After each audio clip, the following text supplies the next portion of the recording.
नमस्कार, मैं हूं अंकुर और आप देख रहे हैं सत्य हिंदी का न्यूज बुलेटिन। एक नजर अब तक की सुर्खियों पर। अमेरिकी सीनेटर बेन कार्डिन ने भारत सरकार द्वारा CAA लागू करने पर चिंता जताई है। सीनेटर बेन कार्डिन ने कहा कि मैं भारत में विवादास्पद नागरिकता संशोधन अधिनियम को अधिसूचित करने के सरकार के फैसले से बहुत चिंतित हूँ। विशेष रूप से भारत के मुस्लिम समुदाय पर कानून के संभावित प्रभाव को लेकर मेरी चिंता ज्यादा है। ये मामला इसलिए और भी संगीन है कि इसमें रमजान के पवित्र महीने के दौरान लागू किया जा रहा है। उन्होंने कहा कि जैसे जैसे अमेरिका भारत संबंध गहराते जा रहे हैं, यह बेहद महत्वपूर्ण है कि हमारा सहयोग सभी व्यक्तियों के मानवाधिकारों की रक्षा के हमारा साझा मूल्यों पर आधारित हो, इसमें धार्मिक भेदभाव ना हो। बता दें, पिछले हफ्ते अमेरिकी विदेश विभाग ने CAA को अधिसूचित करने पर चिंता व्यक्त की थी और कहा था कि धार्मिक स्वतंत्रता का सम्मान और सभी समुदायों के लिए कानून के तहत समान व्यवहार मौलिक लोकतांत्रिक सिद्धांत है। भारत ने CAA की आलोचना के लिए अमेरिकी विदेश विभाग को कड़ी फटकार लगाई थी और कहा था यह गलत सूचना पर आधारित है और अनुचित है।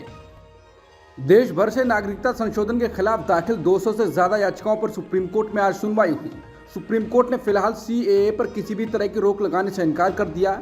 कोर्ट ने केंद्र सरकार से नागरिकता कानून पर 3 हफ्ते में जवाब तलब किया है। सुनवाई के दौरान CJI ने सरकार से सवाल करते हुए पूछा कि नोटिफिकेशन पर रोक की मांग वाली याचिका पर जवाब देने के लिए उनको कितना समय चाहिए, जिस पर केंद्र की तरफ से पेश सॉलिसिटर जनरल ने 4 हफ्ते का समय मांगा। हालांकि अदालत ने जवाब दाखिल करने के लिए केंद्र को 3 हफ्ते का समय दिया है। मामले में अब अगली सुनवाई 9 अप्रैल को होगी। मंगलवार को सुप्रीम कोर्ट ने पतंजलि मामले में सुनवाई करते हुए बाबा रामदेव को अवमानना नोटिस जारी किया है। अदालत ने बाबा रामदेव को 2 सप्ताह के बाद कोर्ट में हाजिर होने का आदेश दिया है। कोर्ट ने रामदेव के साथ साथ पतंजलि आयुर्वेद के MD आचार्य बालकृष्ण को भी तलब किया है।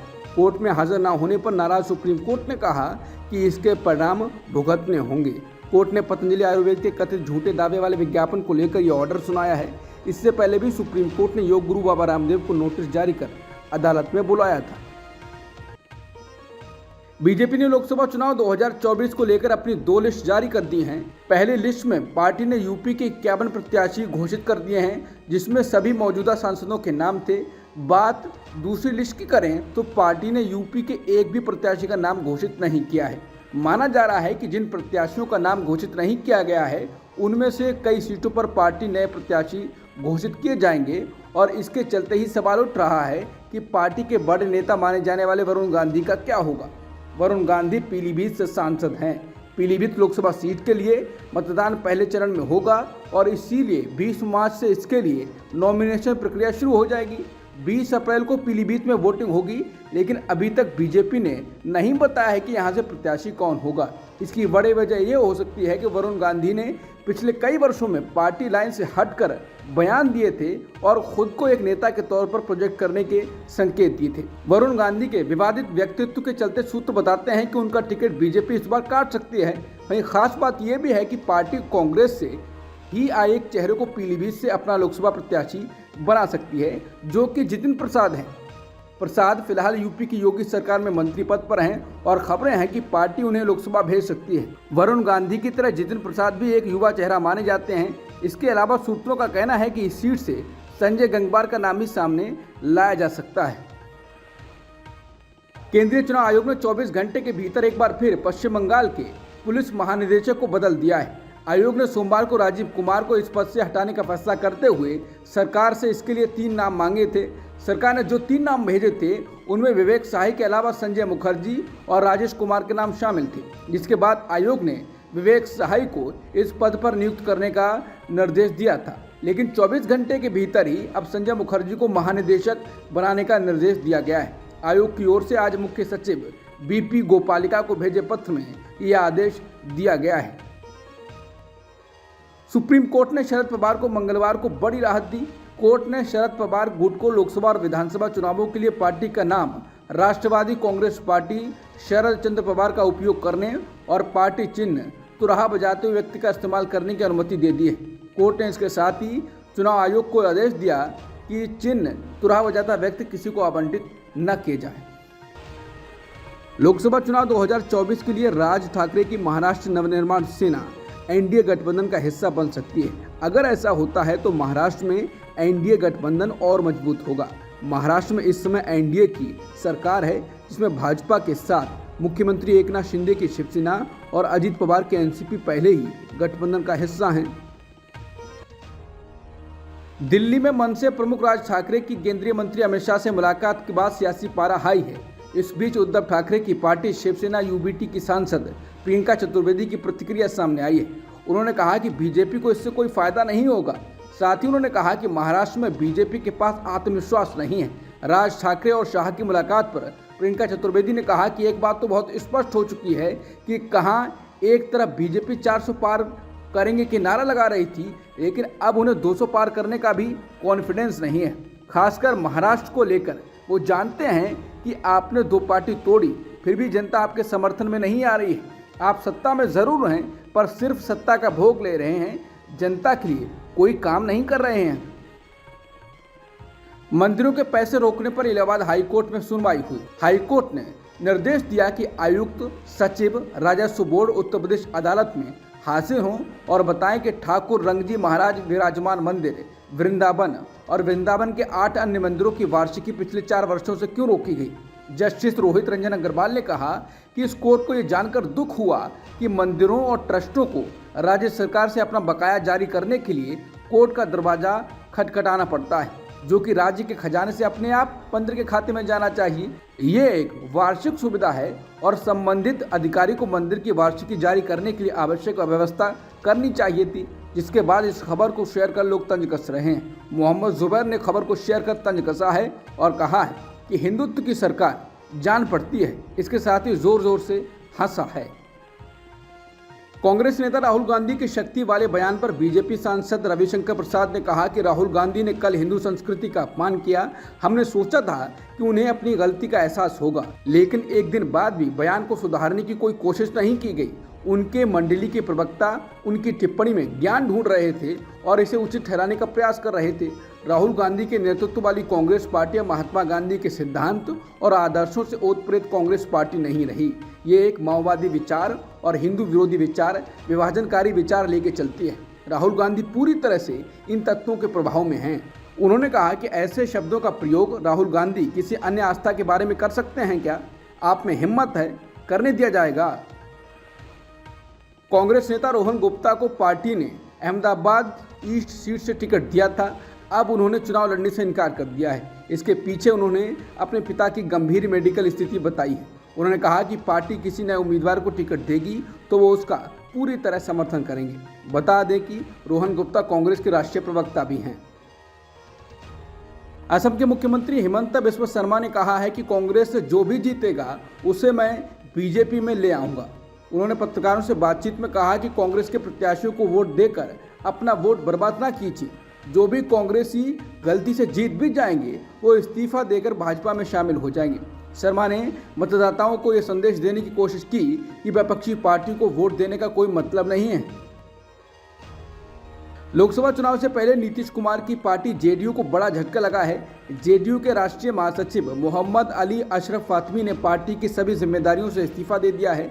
ऐसी अटकलें हैं कि अशरफ फातमी आरजेडी ज्वाइन कर सकते हैं। वो पहले भी आरजेडी से दरभंगा सीट से सांसद रह चुके हैं। फातमी मिथिलांचल के दरभंगा या मधुबनी लोकसभा सीट चाह रहे हैं। झारखंड में सत्तारूढ़ पार्टी झामुमो की विधायक और राज्य के पूर्व मुख्यमंत्री हेमंत सोरेन की भाभी सीता सोरेन आधिकारिक रूप से बीजेपी में शामिल हो गई हैं। दिल्ली में बीजेपी के राष्ट्रीय महासचिव प्रवीण तावड़े की मौजूदगी में सीता सोरेन पार्टी में शामिल हुई। आम आदमी पार्टी के टिकट पर पिछले महीने राज्यसभा के लिए चुने गए संजय सिंह ने मंगलवार को संसद की सदस्यता की शपथ ली। शनिवार को दिल्ली की एक अदालत से अनुमति मिलने के बाद संजय सिंह को आज शपथ दिलाने के लिए संसद ले जाया गया। संसद में राज्यसभा के सभापति जगदीप धनखड़ ने उन्हें पद की शपथ दिलवाई।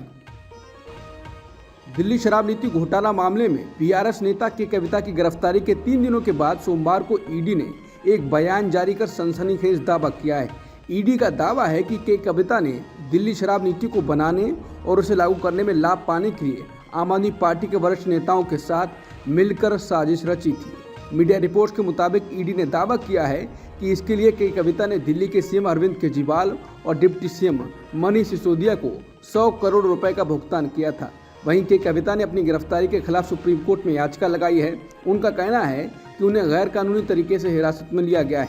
उनकी गिरफ्तारी गलत है। गिरफ्तारी के बाद उन्हें 23 मार्च तक ईडी के रिमांड में भेज दिया गया है।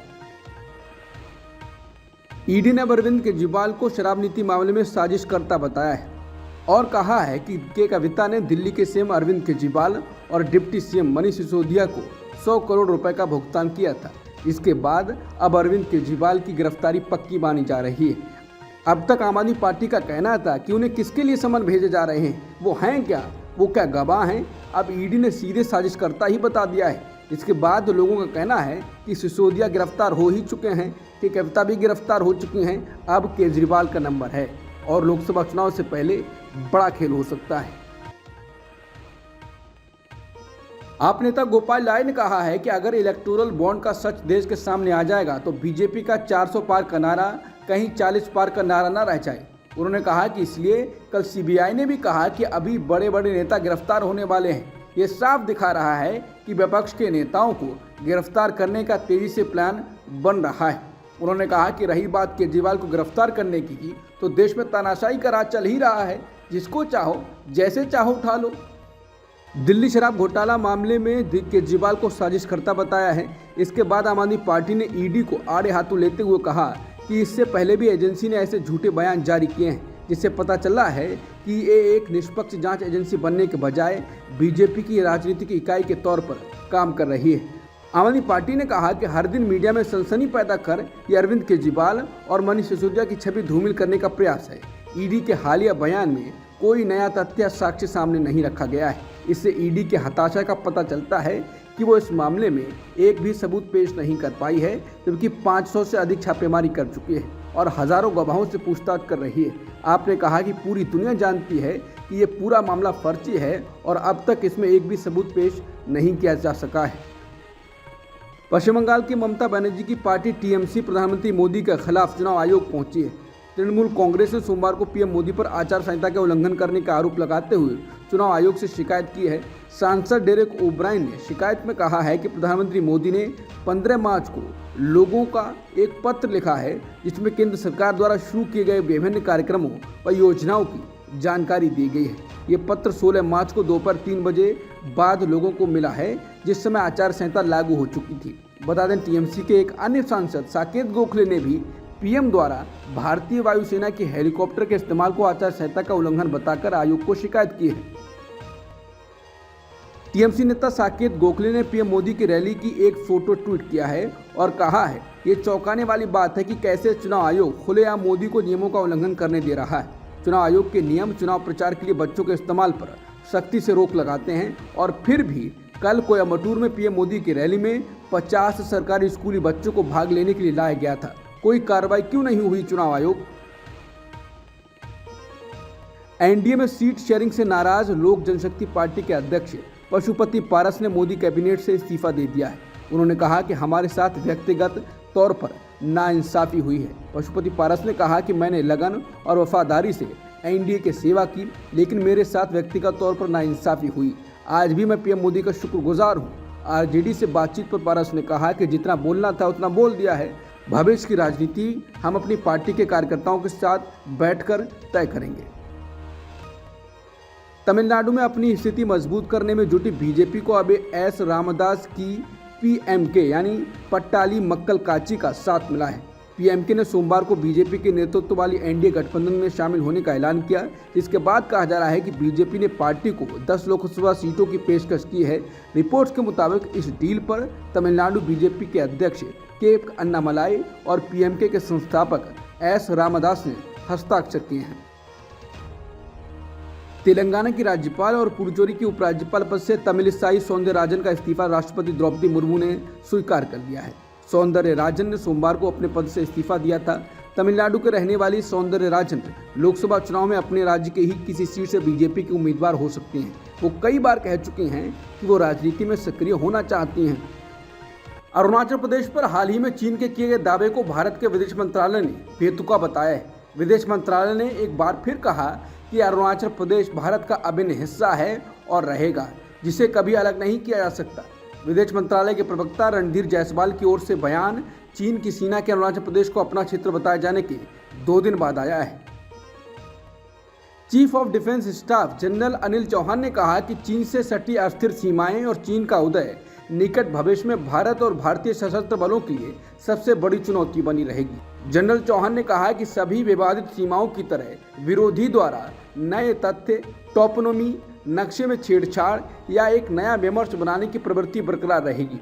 उन्होंने कहा कि इसका फिर से हम सभी को सभी स्तरों पर सामूहिक रूप से मुकाबला करना होगा। सीडीएस अनिल चौहान ने कहा कि चीन का उदय और अस्थिर सीमाएं मुख्य चुनौतियां हैं। हमें विवादित बॉर्डर विरासत में मिले हैं। इस पर बीजेपी के नेता सुब्रमण्यम स्वामी ने उनकी आलोचना की है और कहा कि सीडीएस क्या कहना चाहते हैं। उन्हें आगे आकर स्पष्ट रूप से कहना चाहिए कि चीन ने लद्दाख में 4065 किलोमीटर भारतीय भूमि हड़प ली है। सीडीएस को मोदी चमचे की तरह नहीं बोलना चाहिए। गुजरात विश्वविद्यालय की कुलपति नीरजा गुप्ता ने कहा कि शनिवार रात विदेशी छात्रों के खिलाफ हिंसा के लिए नवाज ही एकमात्र उकसावे का कारण नहीं हो सकता। नीरजा गुप्ता ने बताया कि विदेशी छात्रों की ओर से स्थानीय संस्कृति की अनदेखी के कारण ये घटना हुई होगी। उन्होंने दावा किया कि विदेशी छात्र मांसाहारी भोजन खाते हैं, साथ ही बचे हुए भोजन को फेंकना गुजरात के शाकाहारी समाज में एक मुद्दा हो सकता है। कुलपति ने विदेशी छात्रों को स्थानीय संस्कृति और प्रथाओं के बारे में संवेदनशील बनाने और सलाह देने की आवश्यकता के बारे में बात की। अब तक की सुर्खियों में इतना ही। बाकी खबरों के लिए बने रहिए सत्यहिंदी.com के साथ।